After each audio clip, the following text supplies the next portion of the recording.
영을 위한 하나님의 말씀, 오늘은 빌립보서 3장 12절로 21절 말씀입니다. 찾아서 교독하겠습니다. 3장 12절 제가 시작합니다. 내가 이미 얻었다 함도 아니요 온전히 이루었다 함도 아니라 오직 내가 그리스도 예수께 잡힌 바 된 그것을 잡으려고 달려가노라.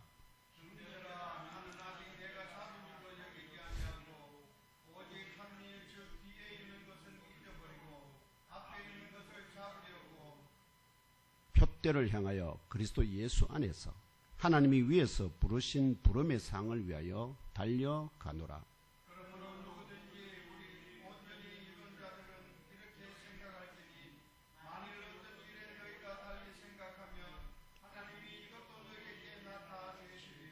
오직 우리가 어디까지 이르렀던지 그대로 행할 것이라.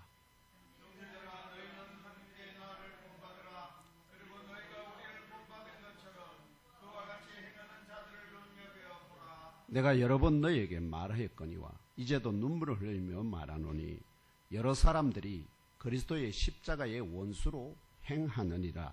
그들의 마침은 멸망이요 그들의 신은 배요 그 영광은 그들의 부끄러움에 있고 땅의 일을 생각하는지라.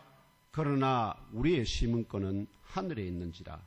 거기로부터 구원하는 자 곧 주 예수 그리스도를 기다리노니 그는 만물을 자기에게 복종하게 하실 수 있는 자의 역사로 우리의 낮은 몸을 자기 영광의 몸의 형체와 같이 변하게 하시리라.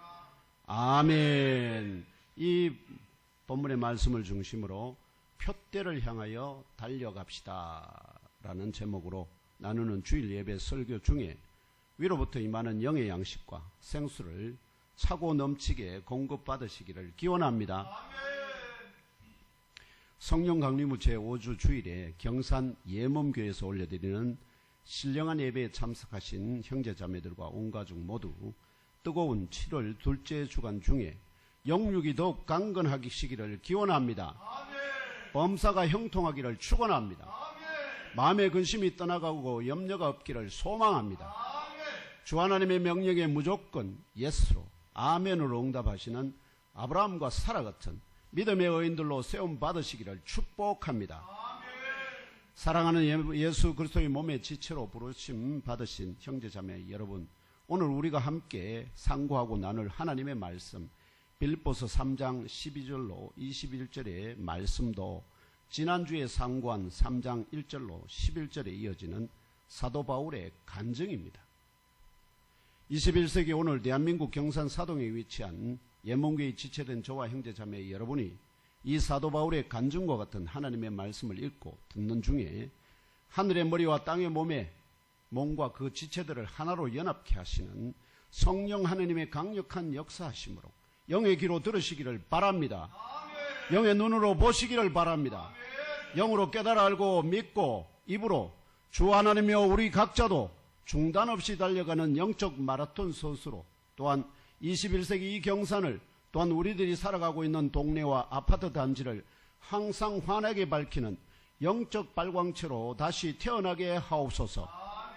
강구를 주 하나님께 올려드리게 되시기를 참빛 곧 참 영적 발광체가 되시는 주 예수님의 이름으로 축복합니다. 아멘.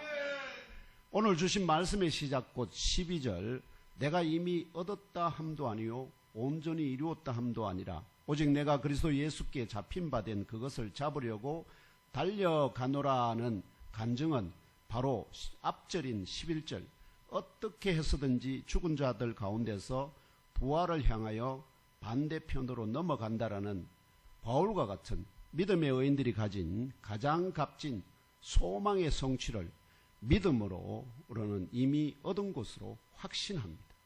믿음으로는 하나님은 너무나 신실하신 분이었어요. 그 약속을 절대로 어기시는 분이 아닙니다. 그러면 하나님이 약속하신 것을 받으면 그거는 반드시 어떻게 된다고요? 성취된 것과 동일하다. 그 믿음으로는 이미 성취된 겁니다. 그러나 그 성취의 때까지는 뭐가 필요합니까? 기다림의 인내의 시간이 필요합니다. 그럼에도 불구하고 아직 내가 소망의 실제적인 성취를 이미 얻었다 혹은 온전히 이루었다 생각하지 아니하고 온전한 성취의 때까지 바울 자신이 그리스도 예수께 잡힌 바 된 그것, 바울은 이 그리스도 예수께 잡힌 바 된 그것이 무엇이냐? 바로 다메섹 도상에서 예수께서 바울을 지명하여 부른 그 말씀 가운데 있습니다. 뭐라고 하셨느냐? 아나니아에게 뭐라고 하셨을까요? 그리스도의 이름을 이방인과 임금들과 아수르 제국에 의해 온 세상으로 흩어져 버린 이스라엘 백성들 앞에 전하기 위해 그리스도께서 특별히 택한 그릇의 소명을 온전히 성취하면, 그러면 거기에 뭐가 따를까요? 소망을 온전히 성취하면 거기에 주인이 상을 준단 말이에요. 잘했다고. 그 상을 기대하며 죽은 자들 가운데서 부활을 향하여 반대편으로 넘어간다라는 이 영적인 표대를 향하여, 마치 올림픽 대회의 마라톤 경기에 나서 멈추지 않고 달려가다 너무 힘들어 중도에 포기하고 싶은 위기의 순간에도 상 받을 영광스러운 결말을 떠올리며 중단 없이 계속 달려가는 잘 훈련된 마라톤 선수와 같습니다. 그렇다면 1세기 중반의 빌립보 교회의 형제 자매들과 21세기 오늘 경산 예몸교회에 지체된 저와 형제 자매 여러분이 사도 바울같이 영적인 마라톤에 참가하여 표대를 향하여 달려가는 이 영적 마라톤 경기에 나선 선수라면, 여러분들이 선수라면, 이 마라톤 경기에 나선 선수라면 지금부터 그리고 중도에 힘들어 포기하고 싶은 영적 위기의 순간이 옵니다. 마라토너들은 보통 달리다가 한 15km나 20km 정도 되면 어떤 일이 벌어지나 탈수가 심해지고 갈증이 생기면서 근육에 경련이 일어납니다. 그럼 그걸 이기지 못하면 어떻게 될까요? 결국은 중도에 포기해야 됩니다. 근데 그런 위기 상황 같은, 마라토너에게 닥치는 위기와 같은 것이 이 영적인 마라톤을 달리고 있는 성도에게도 동일하게 나타납니다. 그것을 영적 위기라 할 수 있습니다. 이 영적 위기의 순간을 이겨내고 중단 없이 온전히 달려가기 위하여 바라봐야 할 영적인 표대가 있어야 한다는 것. 그 영적인 표대가 무엇이냐? 그리고 이 표대에 도달하기 위하여 영적으로 훈련되어야 할 태도와 자세가 무엇이냐? 이것에 대해서 지금 간증하고 있습니다. 두 가지입니다. 영적인 마라토너가 바라봐야 할 최종 꼬린 지점에서의 그 표대, 꼬린 지점에 표대가 하나 서 있습니다. 그 표대를 완전히 잡기까지, 거기를 통과하기까지, 그 통과하는 과정 속에서 영적인 위기가 온다는 겁니다. 그 영적인 위기를 이기기 위해서는 마라토너가 열심히 훈련해서 그런 이 육체적인 위기에 봉착했을 때 그것을 이겨나가는 힘을 얻듯이 우리 영적인 마라토너들도 영적으로 훈련되어야 할 자세와 태도가 있다 하는 것입니다. 이것이 오늘 우리가 상고할, 본문에서 상고할 두 가지 중요한 주제입니다. 첫째, 영적 마라톤 경기에 나선 저와 형제 자매 여러분이 바라보아야 할 영적인 표대가 무엇일까요? 바울은 표대에 대해서 얘기했는데 많은 분들이 표대에 대해서 조금 오해할 수도 있습니다. 왜냐하면 약간 그 본문에 직접 직역을 해서 그 의미를 파악하지 않으면 약간 혼돈을 일으키기 쉬운데요. 바울이 되기 전 사울에 대해서 먼저 우리가 아는 것이 필요합니다. 왜냐하면 바울의 이 간증 속에는 가장 결정적인 자기를 변화시킨 사건이 뭐였을까요? 다메섹 도상에서 하늘로부터 그리스도의 음성을 직접 듣는 이 사건. 이 사건을 빼고는 바울을 얘기할 수가 없습니다. 그 사건이 결정적인 바울의 모든 신앙의 눈을 바꿔버린 사건이거든요. 그래서 바울이 되기 전 사울은 예루살렘에서 다메섹 가까이 이른 길 위에서 부활 승리 후 승천하신 그리스도 예수로부터 비추어진 해보다 더 밝은 빛의 비추음을 받아 육신이 먼 상태에서 하늘 위로부터 요업이 음성을 들은 것 같이, 아브라함이 주의 음성을 들은 것과 같이 그 신령한 음성을 듣고 주께서 보낸 제자 아나니아의 안수를 통해 세례를 받음으로 그 눈이 회복되고 영적인 눈이 열리게 된 후에 계치급을 받던 이방인에게 십자가 복음을 전파하기 위한 특별한 그릇으로 바울로 구별함을 받게 되었습니다. 바울이 사울이 된 것은 바로 이 다메섹 사건, 그걸로 말미암아 이루어지게 되었다 하는 것입니다. 이 내용을 좀 더 세밀하게 풀어서 말씀드리면 사도행전 9장 1절에서 25절에 따르면 주후 30년 전후에 나사렛 예수께서 그리스도이시라는 것을 믿고 고백하는 그리스도인들의 박해자인 이 사울 이전의 사울은 살기가 등등하여 살인이 눈에 살기가 충천했다는 겁니다. 왜? 그들을 뭐로 봤기 때문에? 이단 괴수들로 봤기 때문에. 그래서 이 이단 괴수가 판치면은 그 영적인 혼돈이 이스라엘에 가해지게 되고 그 영적인 혼돈이 결국 이스라엘을 뭘로 몰아가느냐? 파멸로 몰아갈 것을 두려워했기 때문에. 그래서 이단들은 어떻게 해요? 이거는 완전히 간첩으로 잡아 죽여야 될 그런, 완전히 소멸시켜야 할 그런 자들로 보았거든요. 그래서 이 그리스도인들을 이단으로 본 박해자인 바울 이전의 사울은 살기가 등등하여 예루살렘에서 그리스도인들을 박해하여 다 흩어지게 만든 후에 거기에서 더 이상 사로잡을 자들이 없으니까 그 열심은 있고 어떻게 했을까요? 멀리 떨어진 북쪽으로 다메섹에 그리스도인들이 모인다는 첩보에 따라서 이단으로 믿었던 이들을 체포하여 예루살렘으로 끌고 오기 위하여 대제사장으로부터 공문을 받아서 다른 몇 사람들과 함께 다메섹에 가까이 왔을 때에 호련히 하늘로부터 빛이 그를 둘러 비추었기 때문에 놀라서 땅에 엎드려져 있습니다. 그런데 하늘에서 음성이 들립니다. 사울아, 사울아, 네가 어찌하여 나를 박해하느냐 하는 음성을 듣게 되었습니다. 깜짝 놀란 사울이 하늘에서 자기를 박해한다는 소리가 들리니까 얼마나 놀랐겠습니까? 주여 누구시니까? 이렇게 물으니까 나는 네가 박해하는 예수라. 너는 일어나 시내로 들어가라. 네가 행할 것을 내게 이를 자가 있느니라 라는 음성을 들은 후에 잠잠해졌습니다. 그래서 주섬주섬 그 자리에서 일어나서 눈은 떴는데 아무것도 볼 수가 없었습니다. 그래서 결국 눈 뜬 장님이 되고 말았다 하는 것입니다. 이런 놀라운 영적 체험 이후에 다른 같이 가던 사람들의 손에 이끌려 다메섹 성읍으로 들어가서 이 직가라는 거리에 어느 2층집 방에 들어가서 머물게 됩니다.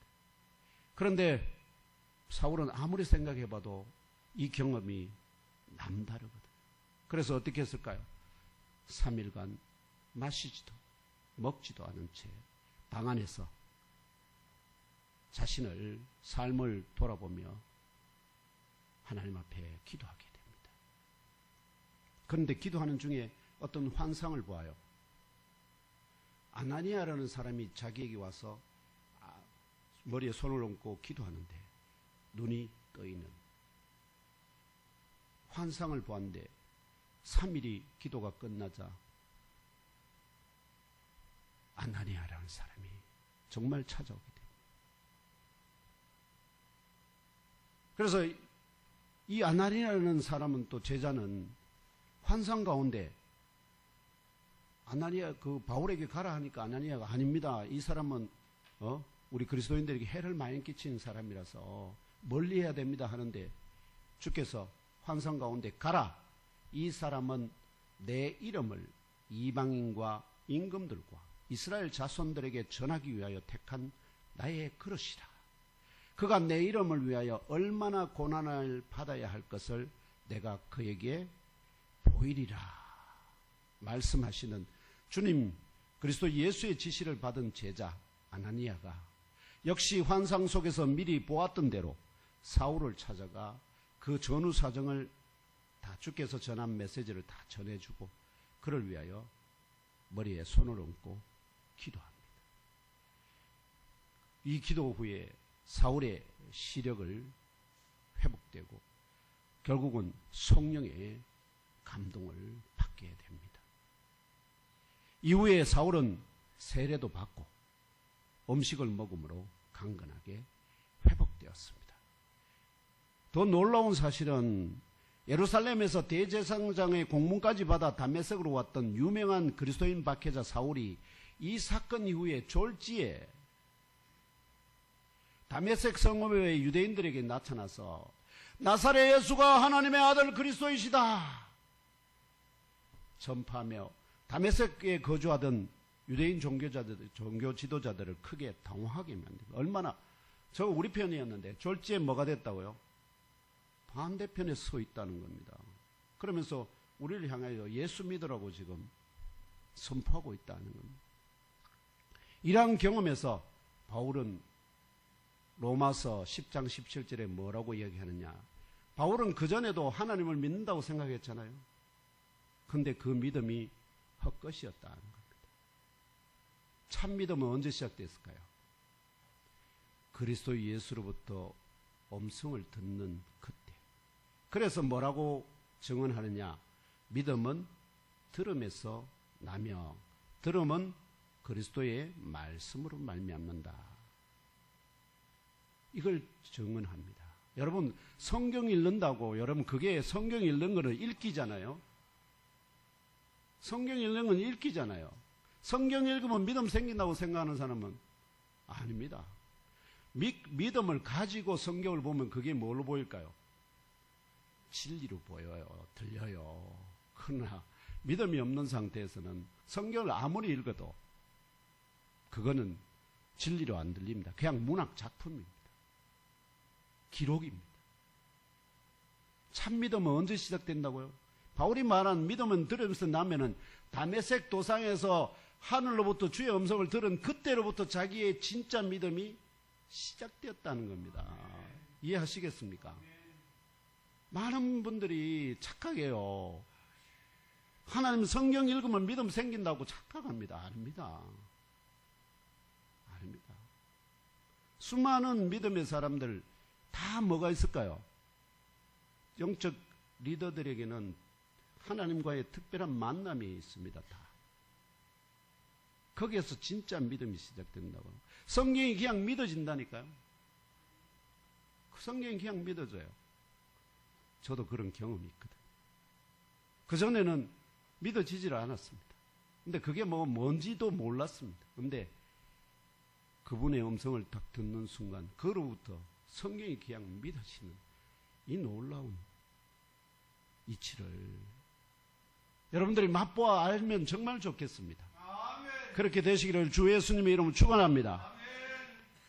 그래서 로마서 10장 17절을 주석할 때는 믿음은 들으면서 남게 기록되어 있는 성경을 읽음으로써 하는 게 아닙니다. 왜냐하면 들음이잖아요. 성경 읽음으로 믿음이 생긴다고 말하지 않습니다. 아시겠죠? 그래서 들음입니다. 주의 음성을 친히 들으시도록 오늘 저를 보지 마시고 항상 제가 말씀드린 제 뒤에 누가 있습니까? 십자가에서 내려오신 우리 주님이 영으로 함께 하시기 때문에 그분을 바라보시라요. 그분을 만나셔야 됩니다. 병원에 가면 우리 이 목회자들은 누구와 같으냐? 간호사나 간호조무사 있죠. 환자가 등록하면은 누구에게로 인도해 줍니까? 의사에게로 안내해 주는. 그러면 환자는 누굴 만나야 될까요? 간호사나 조무사 만나고 병이 고쳐질까 안 고쳐질까? 안 고쳐집니다. 평생을 병 고쳐달라고 교회 다녀보세요. 고쳐지나? 인격이 고쳐지나? 안 고쳐집니다. 누구를 만났을 때? 의사 대신 예수님을 직접 만났을 때 고쳐진다니까요. 그거 없이는 헛방입니다. 권영자 집사님, 병원에 갔는데 의사 안 만나고 간호사나 간호조무사 만나고 와서 아이고 이제 내 병 낫겠네 하면은 말이 됩니까? 안 됩니까? 말이 안 되죠. 그런데 문제는 그 의사를 만나서 의사가 처방전을 줘요. 근데 그 처방전을 주는데 그 처방전을 무시하고 살아요. 처방전을 무시하고 살면 그 병이 고쳐질까 안 고쳐질까요? 안 고쳐집니다. 하나님의 말씀은 내 병을 고치는 처방전과 같아요. 그 처방전을 반드시 그 처방전을 순종해서 따라야 한다. 그래야 뭐가 일어날까요? 변화와 성숙과 고침이 일어난다니까요. 그 이치를 꼭 깨달아 아시기를. 그리고 오늘 주일 예배 가운데 우리 주님 그리스도 예수께서 그 음성을 사울에게와 같이 형제자매 여러분 각자 위에 들려주시기를 기원합니다. 이렇게 1세기 당대 유명한 박해자 사울의 졸지에 그리스도 예수를 전파하는 제자로의 갑작스런 돌이킴이 다메섹에 있는 다수의 유대인들을 예수를 믿게 만드는 상황에 이르게 되었기 때문에 유대인 종교 지도자들이 바울을 그냥 두면 어떻게 될까요? 다메섹 성읍이 다 예수파로 바뀔 거 아닙니까? 그러면은 자기들이 결국은 할 일이 없어지잖아요. 잡을 잃게 되거든요. 그러니까 결국 어떻게 해요? 사울을 어떻게 하면 좋겠습니까? 죽여 없애는 게 최고입니다. 그 일을 위해서 누구하고 공모하느냐? 다메섹 성읍에 분봉왕이 있었습니다. 그 분봉왕이 있었는데 그 분봉왕과 공모하게 됩니다. 그래서 성문을 다 걸어 잠그고 사울을 하지만 주의 은혜로 이러한 공모를 미리 알게 된 주의 제자들이 한밤에 사울을 어떻게 해요? 큰 바구니에 줄을 매달아서 거기에 태운 다음에 그 성 밖으로 결국은 한밤에 탈출시킵니다. 이게 바울이 다메섹에서 체험한 그런 사건들입니다. 이러한 영적 체험이 사울을 바울로 중단 없이 표대를 향하여 달려가는 영적 마라톤 선수로, 또한 1세기 중반에 암흑에 휩싸였던 지중해 세계를 환하게 밝히는 영적 발광체로 다시 태어나게 만들었습니다. 잘 훈련된 마라톤 선수가 심한 탈수와 갈증 그리고 근육의 경련과 같은 위기에서도 꼬린 지점을 바라보며 멈추지 않고 계속 달려가듯이 영적인 체험을 통하여 잘 훈련된 영적 마라토너 바울은 로마 감옥에 갇힌 상태라는 영적 위기에서도 12절에 내가 이미 얻었다 함도 아니요 온전히 이루었다 함도 아니라 오직 내가 그리스도 예수께 잡힌 바 된 그것을 잡으려고 달려간도라. 이 그리스도 예수께 잡힌 바 된 게 뭘까요? 바울을 뭘 위해서 불렀다고요? 바로 그를, 그리스도의 이름을 이방인들과 임금들과 잃어버린 이스라엘 자손들에게 전파하기 위한 그릇으로, 특별한 그릇으로 내가, 그게 바로 바울이 그리스도께 잡힌 바 된 것입니다. 그러면 그 사명을 충성되이 다 감당하면 어떻게 된다고요? 거기에 합당한 상을 주인이 주실 것이다. 그래서 결국은 예수께 잡히반데 그것을 잡으려고 곧 영적 마라톤 계획의 마지막 꼬린 지점에 세워진 표대를 향하여 멈추지 않고 끝까지 달려간다고 간증합니다. 이어지는 13절로 14절에서 바울은 믿음의 영적 마라톤 경기에 나선 영적 마라토너 같은 그리스도인들이 고린 지점에 세워진 표대를 향하여 달려가면서 완주 후에 그리스도 예수 안에서 하나님이 위에서 부르신 부름의 상, 곧 승리의 면류관을 생각합니다. 영적 마라톤 경기에 나서 달리고 있는 영적 마라토너 사도 바울이 바라보는 영적 표대는 무엇일까요? 뒤에 있는 말씀이 아니라 바로 앞에 11절입니다. 11절. 영적인 표대는 죽은 자들 가운데서 부활을 향하여 반대편으로 넘어간다 라는 영적인 소망입니다. 이게 표대입니다. 죽은 자들, 다시 한번 말씀드립니다. 죽은 자들 가운데서 부활을 향하여 반대편으로, 죽은 자들과 구원받아 부활한 자들 사이에는 뭐가 있죠? 넘지 못할 큰 구렁이 있다고. 뭐가 있습니까? 예수님이 말씀하셨잖아요. 그러면 이 죽은 자들 가운데서 부활로 넘어가는, 반대편으로 넘어가는 이 소망이 인생이 가져야 할 가장 가치 있는 소망입니다. 이거는 바울의 문제만이 아닙니다. 믿는 모든 자에게 주시는 하나님의 소망입니다. 간증하고 있는 현재 육신 가운데 살아있는 바울에게는 이게 성취가 됐을까요? 안 됐을까요? 바울의 의도를 잘 이해해야 됩니다. 믿음 안에서는, 이미 믿음 안에서는 어떻게 될까요? 믿음은 하나님의 약속이기 때문에 그 하나님의 약속을 믿으면 그거는 반드시 뭐가 되죠? 성취되기 때문에 그거는 이미 이루어진 것과 같다고 확신할 수 있습니다. 이걸 잘못해서 이미 구원이 완성됐다고 막 주장하시는 분들이 있어요. 그건 믿음의 고백입니다.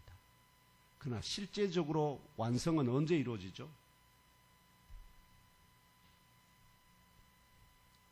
이 영적 표대, 곧 영적 소망이 성취되기 시작하였지만, 시작한 겁니다. 그러나 아직 이 표대, 곧 영적 소망이 완전히 성취되기 이전입니다.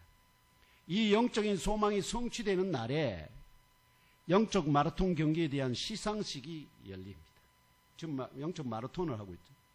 영적인 마라톤이 시상식이 열리고 그리스도 예수 안에서 하나님 위에서 부르신 부름의 상, 곧 승리의 면류관을 받게 될 것입니다. 저와 여러분들에게도 동일한 그런 마라톤의 그런 상급이 예비되어 있습니다.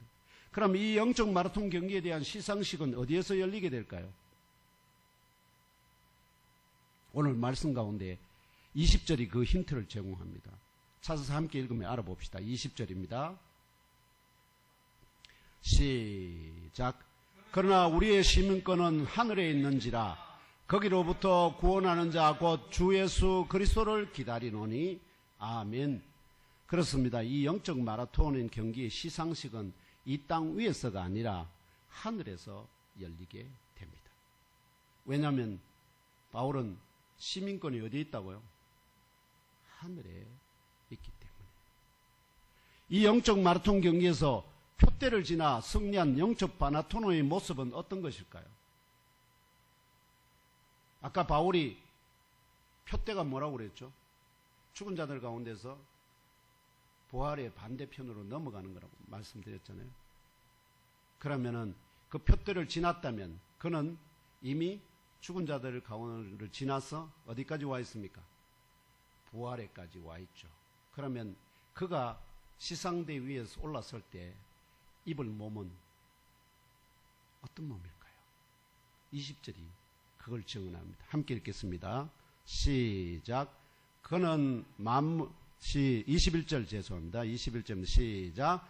그는 만물을 자기에게 복종하게 하실 수 있는 자의 역사로 우리의 낮은 몸을 자기 영광의 몸의 형체와 같이 변하게 하시리라. 아멘. 우리의 이 영적 마라톤 경기에서 표대를 지나 승리한 영적 마라톤의 몸은 더 이상 부패하고 낡아지고 썩어지는 낮은 몸이 아닙니다. 사망을 이기시고 부활 승리하신 주 예수 그리스도에 더 이상 부패하지 않고 낡아지지도 썩어지지도 않는 영광의 몸, 곧 영의 몸으로 갈아입게 된다는 영적 진리를 깨달아 하시고 믿고 심령 깊이 잘 새겨두시기를 축원합니다. 문제는 영의 몸이 어떤 것인지 우리가 살아서는 체험하기가 참 어렵다는 것입니다. 제가 그래서 영의 몸을 어떤 식으로 해석해 드리냐. 왜냐하면 영의 몸은 시간과 부패를 지났기 때문에 시간과 공간의 지배를 받지 않습니다. 영의 몸은. 그런데 우리가 살아가는 이 세상에서 시간과 공간에 지배를 받지 않는 딱 하나의 존재가 있습니다. 뭘까요? 바로 빛입니다. 이 빛은 시간의 지배를 안 받습니다. 시간의 지배를 안 받습니다. 저 빛은 세월이 아무리 지나가도 낡아지거나 바뀌거나 하지 않는다. 그러면 영의 몸이라고는 우리 속 사람도 영도 그런 모습이 있습니다. 네. 그러면 영의 몸은 뭐와 같다고 할 수 있느냐? 빛으로 지어진 몸이라 할 수 있습니다. 빛으로 지어진 몸. 둘째로 영적 표대에 도달하기 위하여 영적 마라토너와 같은 저와 형제 자매 여러분이 영적으로 훈련되어야 할 태도와 자세가 무엇일까요? 왜냐하면 위기는 언제나 옵니다. 훈련 안 된 마라토너는 달려가다가 대부분 다 어떻게 될까요? 그냥 중도에 포기할 수밖에 없습니다. 뛰고 싶어도 뛸 수가 없게 되고. 근데 잘 훈련돼도 위기가 오는데 훈련되지 않은 영적 마라토너는 어떻게 될까요? 이 영적 마라톤 경주를 끝까지 표대를 지나기까지 달려갈 수 있을까 없을까요? 영적 위기가 오면은 대부분 다 나 그 교회 싫어요. 그 목사님 싫어요. 나 그런 훈련 받기 싫어요. 요새 편하게 살래요. 술 못 먹게 하니까 나 싫어요. 이렇게 하면서 다 어떻게 해요? 그냥 떠나갑니다. 마라톤 경기에 나서 달리기 시작할 때는 참가하는 모든 선수가 완주할 듯 하지만 실제로 마지막 골인 지점에 세워진 표대를 지나가기까지 도중에 탈수와 갈증 그리고 근육 경련 등과 같은 위기가 찾아올 때 면류관이라는 상만을 생각할 때는 야, 저 1등이가 상 받아야지 할 때는 아이고 다음에 상 받지마 하면서 뭐 할까요? 그냥 중도에 포기하고 다음 기회를 노립니다. 그런데 우리 영적 마라톤은 반드시 지나쳐야 할 골인 지점의 그 영적 표대가 죽은 자들 가운데서 부활을 향하여 반대편으로 넘어간다는 영적인 소망이라면 이 영적 마라톤을 중도에 포기할 경우에 다음 기회는 주어지지 않는다는 사실을 아셔야만 합니다. 영적 마라톤은 다음 기회가 없습니다. 우리가 다시 태어나서 할 수 없듯이 이 마라톤, 영적 마라톤은 딱 기회가 한 번뿐입니다. 그러므로 이 영적 마라톤에 참가하는 영적 마라토너들은 일단 출발하여 달리는 도중에 영적 위기가 찾아오더라도 달려가기를 멈추지 않는 영적 태도와 자세를 가지도록 잘 훈련되어야 합니다. 그런 면에서 우리 빛세계 선교회에 참 훈련을 정말 열심히 시키고 있거든요. 그래서 모두 다 이 선교적인 그런 마인드로 잘 훈련되는데 우리 김석수 목사님께서 참 그런 부분에서 미리 간파하시고 우리 한국인을 선교사로 훈련할 뿐만 아니라 현지인들을 아프리카, 인도 어느 나라든 선교한 그 현지인들을 선교사로 그 나라를 자기 나라 백성들을 전도할 수 있도록 선교사로 훈련시키는 독특한 또 그런 나름 선교 전략을 가지고 있는 아주 귀한 단체입니다. 하나님께서 주님 오실 때까지 계속해서 잘 들어 사용해 주시기를 주 예수 그리스도의 이름으로 축복합니다. 그래서 이러한 영적 태도와 자세에 대하여 사도 바울은 오늘 말씀의 12절에서 19절에서 한 3가지 정도를 간증합니다. 이 영적 태도와 자세의 첫째에 대하여 12절에 간증합니다. 함께 한 번 더 읽어볼까요? 12절입니다. 시작. 내가 이미 얻었다 함도 아니요 온전히 이루었다 함도 아니라 오직 내가 그리스도 예수께 잡힌 바 된 그것을 잡으려고 달려가노라. 아멘. 바울같이 지중해 세계를 거의 다 복음하고 비록 로마 감옥에 지금 갇혀 있지만 결국 주님께서 자기를 풀어서 어디로 보낼 것을 확신합니까? 스페인으로 땅끝까지 자기를 보내서 거기서 땅끝까지 복음을 전파하면 그때 주님이 오시는 것을 살아서 보기를 소망하는 사람. 그런 바울이 지금 로마 감옥에서 아직 다 얻었다 하지 이미 얻었다 함도 아니고 온전히 이루었다 함도 아니라 하는 이 말은 결국 이미 믿음으로 영적인 표대를 취하였다거나 이미 완전하게 되었다는 지나친 확신으로 교만하게 되지 않도록 자신을 경계하는 겁니다. 내가 이만큼 큰일을 했으니까 사람들이 전부 다 뭐 할까요? 큰 교회를 세우면은 개척해서 큰 교회를 세우면 사람들이 뭐 할까요? 정말 대단하십니다 하면 자꾸 뛰어올리면 어떻게 될까요? 자꾸 붕붕 떠져 온갖 데서 사람들이 뭐 할까요? 제발 우리 교회에 와서 한번 그 영적인 말이야 성공 스토리를 얘기해 달라는. 이렇게 하면 그러다 보면 점점 이렇게 공중에 뜹니다. 높아진다고. 근데 바울은 그 수준을 넘었었어요. 지중해 세계 전체를 아시겠죠? 다 그거에서부터 이 소아시아, 다메섹, 그리고 마케도니아, 아가야 가장 핵심적인 그 지역들을 그리고 결국 이탈리아까지 지금 로마까지 진출해서 엄청난 일을 감당했기 때문에 이제 막 좀 남은 여생은 조금 평안을 누리면서 쉬어야지. 목회자들 다 마치고 나면 그 다음에 뭐 할까요? 은퇴하면은 그때부터 못했던 무슨 뭐죠?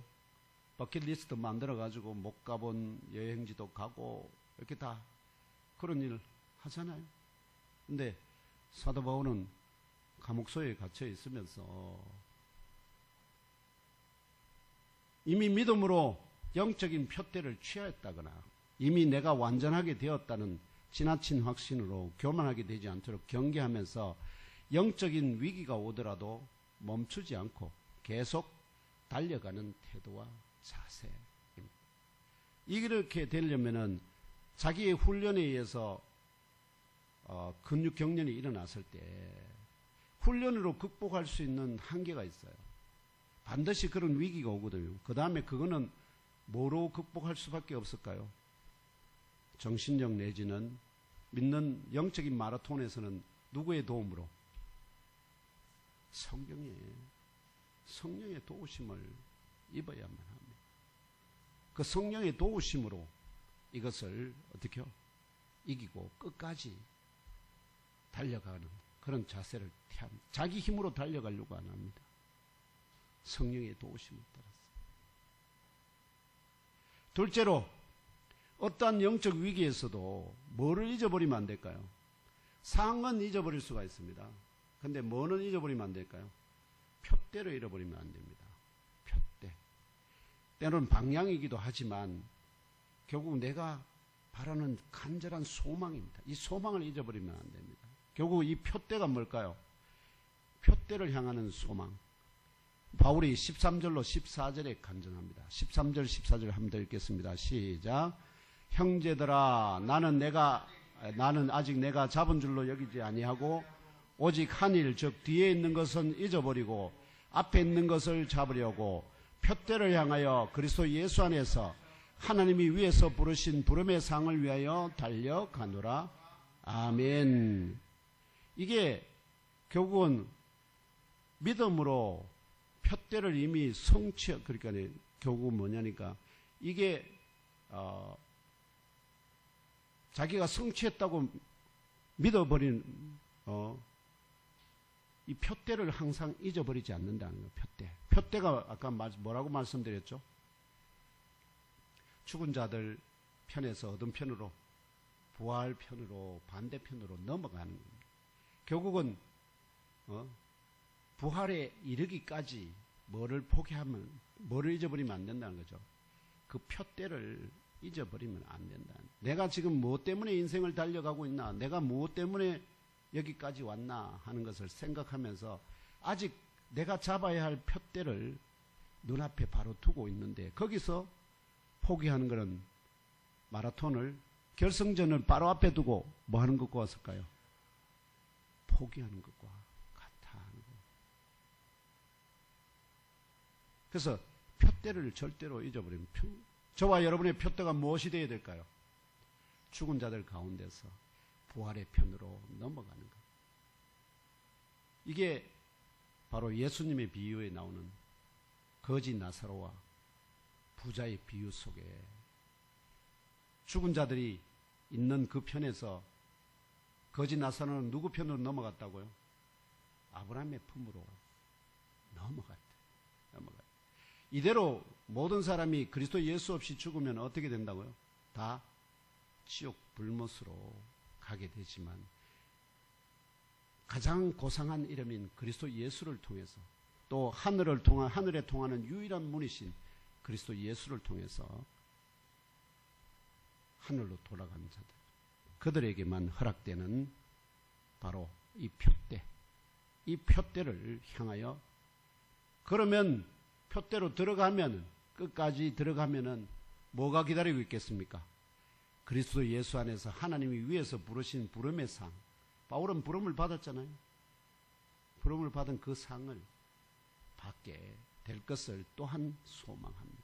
두 가지입니다. 표대가 있고 그 표대를 지난 다음에 받을 상이 있습니다. 그런데 이 상급은 사람들이 좀 달려가다 이 상급 좀 조금 받지 뭐 하면서 뭐 할까요?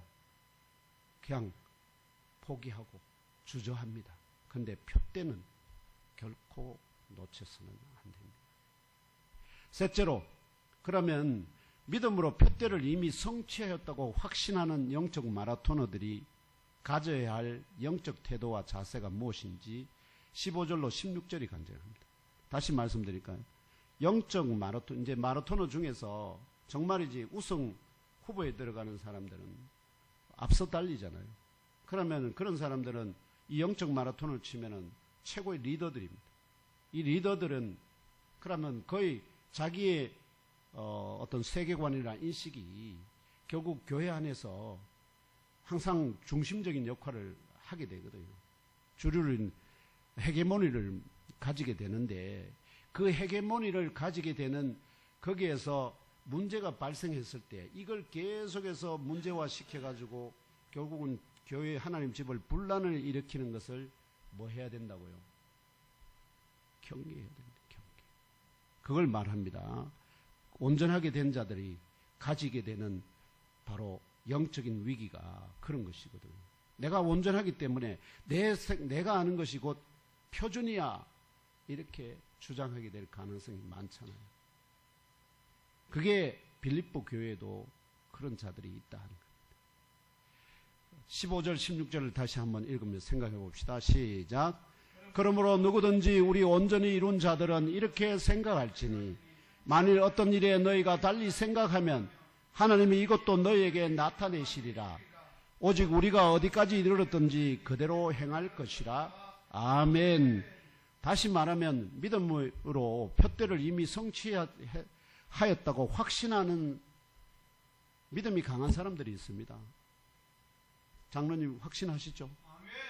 그러니까 그 확신하는 것이 결국은 다른 사람이 그러면 확신 못하는 사람 보면은 야, 와 그러는 왜 확신 못하냐, 이렇게 뭐 할 수가 있을까요? 자꾸 그런 문제 때문에, 그러면 이 확신 못하는 사람은 확신하는 사람 옆에 가면은 자꾸 뭐가 될까요? 쭈그러들잖아요. 영적으로. 그렇게 되면 그 사람이 교회 안에서 활동하는 것이 자꾸 위축이 되게 되니까. 이제 그런 문제들 등을 생각해서 이 성숙한 지체들은 교회 안에서 혹은 성도들 사이에서 어떤 일이나 신학 교리 등을 다르게 생각한다면 어떻게 해야 되느냐, 그걸 어떻게 반응해야 되느냐, 이것을 주 하나님께서 때가 되면 논쟁이 되는 부분에 대해서 뭐를 해주실 것이다, 그 진실의 의미를 열어주실 것이다. 그러면 그때까지는 뭐 하라는 거죠? 그때까지는 자신의 겉뜻을 관철시키고자 논쟁하지 말라는 겁니다. 사람은 누구나 다 오류에 빠질 가능성이 많아요. 하나님이 때가 되면 온전하게 계시를 하실 것이기 때문에, 그래서 사도를 통하여 지금 마치 마라톤을 열심히 달려가다가 이제 갑자기 뒤를 딱 돌아보니까 엄청 달려왔네. 근데 앞에 보니까 이제 조금 앞에 안 보이니까 이거 계속 가야 되나 말아야 되나 갈등하다가 어떻게 해요? 그냥 우왕좌왕 하게 되는 수가. 그럼 교회 안에 계속해서 달려가는 게 아니라, 달려가는 사람들이 아니라 거기서 그냥 중간에서 그냥 낙오된 사람들의 모임같이 될 수가 있다 하는 겁니다. 그럴 때 리더들은 어떻게 해요? 끝까지 계속 달려가도록 공동체를 독려해야 된다 하는 것을, 그런 태도와 자세를 어떻게 해요? 리더들은 가져야 한다 하는 것을 말씀드립니다. 교회는 바로 이러한 성숙한 지체들, 그 예의 하나인 사도 바울과 같은 지체들을 눈여겨보아야 한다고 17절에 간증합니다. 문제는 빌립보 교회 안팎에도, 아시겠죠? 빌립보 교회 안팎에도 철학적인 지식이나, 왜냐하면 여기가 빌립보 교회가 아주 또 제가 말씀드렸죠. 퇴역한 군인들의, 로마 군인들의 도시입니다. 로마인이라는 아주 자긍심이 특별한 곳입니다. 거기에서 영적인 뭐로, 이 로마 내전으로 결국 패배한 장수편에 섰던 군인들이 거기에 잔류한다고 생각해 보세요. 그들은 잘못 따라가다가 어떻게요? 장군을 잘못 따라가다가 결국은 뭐가 됐습니까? 반역자들이 되었거든요. 근데 반역자가 됐지만 그럼에도 이들이 로마 군인이기 때문에 황제가 그들을 다 처형 안 하고 그냥 로마에서 충분한 거리에 떨어져 있는 이 빌립보라는 도시에 집단으로 거주하게 만들었고, 그러면서도 시민권을 그대로 유지해 줬거든요. 그래서 이들에게는 누구를 따라가는 것이 익숙합니다. 왜? 군인들이기 때문에. 앞에서 이끌면 따라가는 것이 익숙하다는 말입니다. 그런데 철학적인 지식이나 율법적인 계명이나 전통에 익숙한 자들이 교묘한 말이나 행위로 자신을 성숙한 지체로 포장하면서 교회 안에서 그리스도의 십자가의 도를 폄훼하고 왜곡시킴으로 교회를 분쟁의 터로 만들어가던 자들이 있었던 듯합니다. 그런 자들을 향해서 바울이 그들을 뭐로 규정하느냐?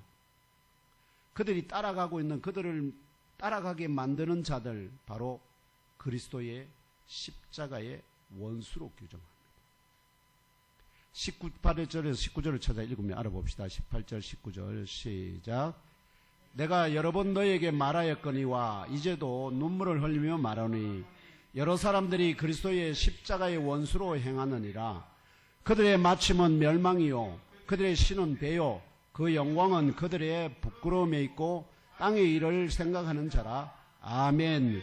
이 빌립보 교회 성도들을 말하는 것보다는 이 빌립보 교회 성도들을 자기들 따라가게 만드는 바로 십자가의 원수들이 마침 종말은 멸망이고 이런 뜻입니다. 그 따라가는 자들도 물론 나중에 그렇게 되겠지만, 그래서 그들에게 돌이키도록 말씀하는 건데요. 그리스도의 십자가의 원수들을 따르는 자들이 빌립보 교회 안팎에 여러 사람들이 있었다는 간증입니다. 옛몸교회 지체들 가운데는 그리스도의 십자가의 원수들을 따르는 자들이 아무도 없기를 간절히 소망합니다. 이렇게 십자가의 원수들의 마침 곧 종말은 파멸입니다. 제가 항상 우리가 말하면 선포하는 것이 있죠. 영적인 무지는 교만의 말하면 시작이라, 그죠? 영적인 무지는 교만의 선봉이라, 교만은 패망의 선봉이라. 결국은 사람이 죽음에 이르게 되는 것은 영적인 무지가 그를 교만하게 만들고, 그 교만이 결국 그를 사형틀에 그대로 묶는 줄이 된다. 이 교만한 사람은 뭐를 하는 걸 즐거워할까요? 자랑하는 걸 즐거워합니다. 그래서 그 교만이, 자랑이 자기 자신을 십자가에, 사형틀에다, 십자가에 묶는 게 아니고 사형틀에다가 묶어서 결국 거기서 빠져나오지 못하게 만드는, 그래서 그들의 종말은 파멸입니다. 십자가의 원수들의 하나님은 진짜 살아계신 이스라엘의 하나님이 아니고 누굴까요? 자기들의 배입니다. 배가 그들의 하나님입니다. 그러면 그들이 결국은 사람들로 취해서 하나님에게 드린다 하면서 그게 다 어디로 갈까요? 자기 배 속으로 다 들어간다. 또한 십자가의 원수들의 영광은 땅의 일들을 생각하는 중인 자들인 그들 자신의 부끄러움 안에 있다 하는 것입니다.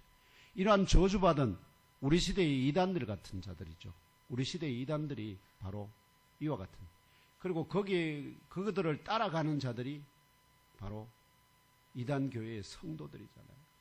빌립보 교회 안에도 그런 자들이, 그런 십자가의 원수들이 있었고 그 원수들을 따르는 자들이 있었다 하는 것입니다.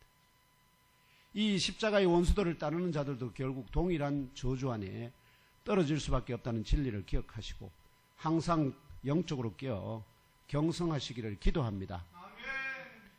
결론적으로 말씀드리면 교회는 영적인 시온성입니다. 시온성은 결국은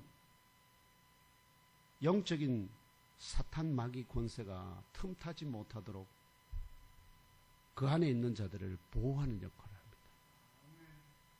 대한민국은 우리 군인들이 지키잖아요.